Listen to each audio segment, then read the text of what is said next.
Sorry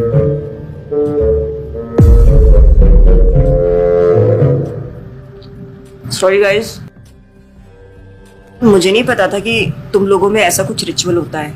हाँ, pray तो करना चाहिए। हम हमेशा खाने से पहले अल्लाह ताला से प्रे करते हैं। यस, रिचुअल नहीं स्पिरिचुअल। हम ही पहले भगवान को भोग ऑफर करते हैं और उसके बाद प्रे करके खाते हैं। लेकिन तुम्हारा भगवान यहाँ आके कैसे खा सकता है?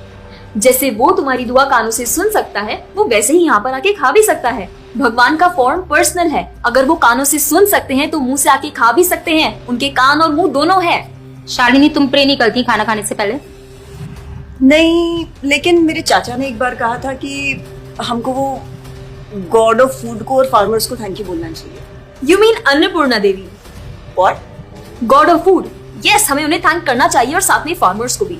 But I believe in watering the roots. देखो, हम हमेशा क्रिएशन को तो अप्रिशिएट करते ही हैं, लेकिन हम क्रिएटर को ना अप्रिशिएट करना भूल जाते हैं। अभी सोचो, पानी ना हो, हवा ना हो, उपजाऊ मिट्टी या धरती माँ ना हो, तो फार्मर क्या कर लेगा?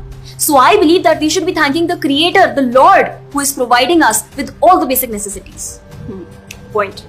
अब तुम किस किस को थैंक करेगा? वैसे भी तुम्हारे 33 करोड़ तो देवी देवता है। बताओ, किस किस को थैंक करेगा तुम? और शांति, तुम बताओ, तुम किस गॉड को मानता है? मैं ऐसे किसी गॉड को नहीं मानती, लेकिन I think Shiva is a big god. See, I am very sorry, but आपने अपने वो बड़े भगवान का स्टोरी तो सुना होगा ना, जहाँ वो अपनी मरी हुई वाइफ को शोल्डर पर लेकर पूरे इंडिया का चक्कर लगा रहा है। अब तुम मुझे बताओ, जो गॉड अपनी वाइफ के मरने पे ऐसे कॉमन मैन की तरह रोता है, वो गॉड हो सकता है क्या?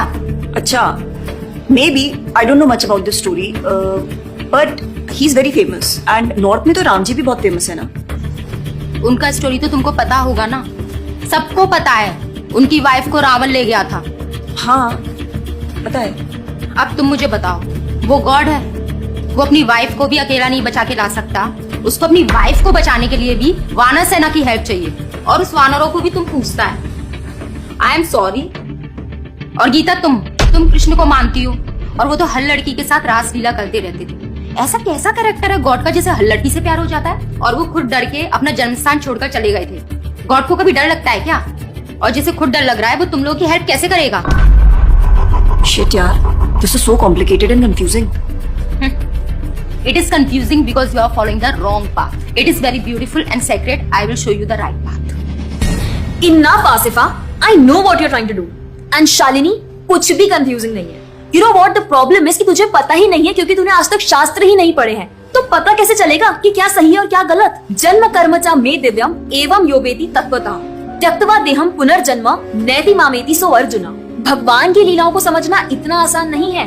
उसके लिए शास्त्रों का अध्ययन करना पड़ता है, और वो भी एक प्रामाणिक गुरु के अंडर रह के उनकी शरण लेके। अब अगर तुमने शास्त्र पढ़े होते तो तुमको ये पता होता कि शिव जी ने जो इमोशंस उसमें दिखाए थे वो शोक नहीं, विरह था। विरह विरह दोनों सेम नहीं होते क्या? Let's start from the basics. शोक इज मटेरियल एंड विरह इज स्पिरिचुअल। शोक ना दुख की अनुभूति कराता है, whereas जो विरह है उसमें जो सेपरेशन की फीलिंग होती है ना, वो सुख का अनुभव कराती है। भगवान भगवत गीता में ना शोक करने वाले व्यक्ति को मूर्ख बताते हैं। गतासुम अगतासुमश्च नानुशोचन्ति Pandita. A wise man never laments for the living nor for the dead. Bhagavad Gita chapter 2 text 11। अपनों की मौत पे आंसू बहाना शोक है, लेकिन वही रामायण देखते देखते जो आंसू निकले ना, वो विरह है, विरह। और ऐसे विरह से हमारा भगवान के प्रति प्रेम बढ़ता है। तो जिस तरह से शिव जी ने विरह को दिखाया था, उसी तरह राम जी भी सीता मैया के जाने के बाद विरह में भटकते हुए रो रहे हैं। और यही नहीं, सीता देवी इतनी प्योर है ना कि उन्हें राम जी के अलावा कोई टच भी नहीं कर सकता था। रावण जिनको लेके गया था वो छाया सीता देवी थी। असली सीता देवी तो अग्नि में समा गई थी, और वो अग्नि परीक्षा के वक्त बाहर आई थी। और आसिफा, तू क्या बोल रही थी? भगवान राम को अपनी पत्नी को बचाने के लिए वानरों की मदद लेनी पड़ी थी। I mean, God is all powerful, right? हाँ, आई मीन वो अकेले भी तो मार सकते थे ना। यार शालिनी, अगर तूने कभी रामायण पढ़ी होती तो तुझे पता होता, जब खर और दूषण आए थे अपने 15,000 ऐसे दानवों के साथ जो इंसान को खा जाते थे, उन सब के साथ राम जी ने अकेले बिना किसी की हेल्प के उन सबके चिथड़े उड़ा दिए थे। अब ऐसे राम के लिए रावण को मारना मुश्किल है क्या? हाँ, लेकिन बाद में वानरों की हेल्प क्यों ली? उनको अपनी सेवा में लगाने के लिए, उनकी ग्लोरीज बढ़ाने के लिए। अरे उन्होंने तो एक छोटी सी गिलहरी तक को अपनी सेवा में लगा लिया था। What? कभी पढ़ा हो तो पता हो ना। खैर, और हम हनुमान जी की पूजा इसीलिए करते हैं क्योंकि भगवान तक पहुंचने का रास्ता उनके भक्तों की सेवा है। जब भगवान देखते हैं कि मेरे भक्तों का गुणगान हो रहा है या कोई सेवा कर रहा है तो वो बहुत खुश होते हैं। जैसे मैं तेरी मॉम के सामने अगर तेरी तारीफ करूं तो वो खुश होती है ना। पॉइंट।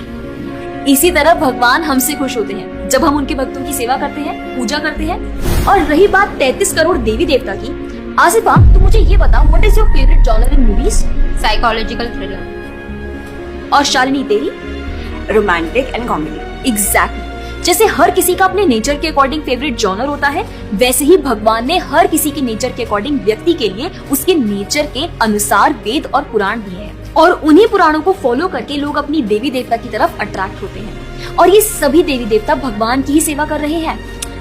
जैसे रोशनी के देवता सूर्यदेव, हवा के देवता वायुदेव, बारिश के देवता इंद्रदेव। जैसे एक सरकार चलाने के लिए इतनी सारी पोजीशंस होती हैं, वैसे ही इस पूरे ब्रह्मांड को चलाने के लिए अलग अलग देवी देवताओं की जरूरत पड़ती है। तो मतलब वो अपनी पोजीशन का मिसयूज करेंगे, किसी भी लड़की के साथ कुछ भी करेंगे, रास लीला करेंगे। Stop it Asifa, now you are crossing the line. तुझे पता ही क्या है कृष्ण के बारे में? जो लोग बोलते हैं कि कृष्ण करे तो रास लीला है, हम करे तो कैरेक्टर ढीला है, उनको बोलो पहले भागवतम पढ़ ले। ठीक रास लीला से पहले भगवान ने गोवर्धन उठाया था। उनको बोलो पहले जाके गोवर्धन पर्वत उठाए। पैदा होते ही पूतना को मारा था, बच्चे से एक मच्छर नहीं मारा जाता। When he was crawling, मुख में ब्रह्मांड दिखा दिया था। तू अपने मुंह में अपना ये हॉस्टल ही दिखा दे आसिफा। क्या तुम जानते हो द्वारका में भगवान श्री कृष्ण की 16,108 रानियां थी और सबके अलग अलग महल थे और हर एक महल में श्री कृष्ण सबके साथ होते थे एक ही समय पर। रोज सारी रानियां कृष्ण से खुश थी और उन सब की जरूरतें कृष्णा पूरी करते थे। क्या किसी नॉर्मल से इंसान के लिए ये सब संभव है? आज के टाइम पे तो एक ही नहीं संभलती, लेकिन उस टाइम सारी रानियां एक दूसरे के साथ खुश थीं और उन्हें खुश कृष्ण रखते थे। क्यों? क्योंकि वो भगवान है। और रही बात ब्रज की गोपियों के साथ रास लीला करने की, तो इतना जान लो कि रास लीला के टाइम पर करोड़ों गोपियां थी और कृष्ण पूरे टाइम हर एक गोपी के साथ मौजूद थे और उनके साथ डांस कर रहे थे एक टाइम पे करोड़ों गोपियों के साथ। ये सब बहुत डीप लीला है और ये सब तभी पता चलेगी जब साधुओं के संग में रह के शास्त्रों को पढ़ा जाएगा। हवा में तीर चलाने से या सुनी सुनाई बातों पर यकीन करने से कुछ नहीं होने वाला। और रही बात अपने भक्तों को बचाने की, तो भगवान ने तो अपने भक्त परीक्षित महाराज को गर्भ में बचाया। 5 साल के प्रहलाद महाराज के लिए नरसिंह अवतार लेकर आए और उनको बचाया।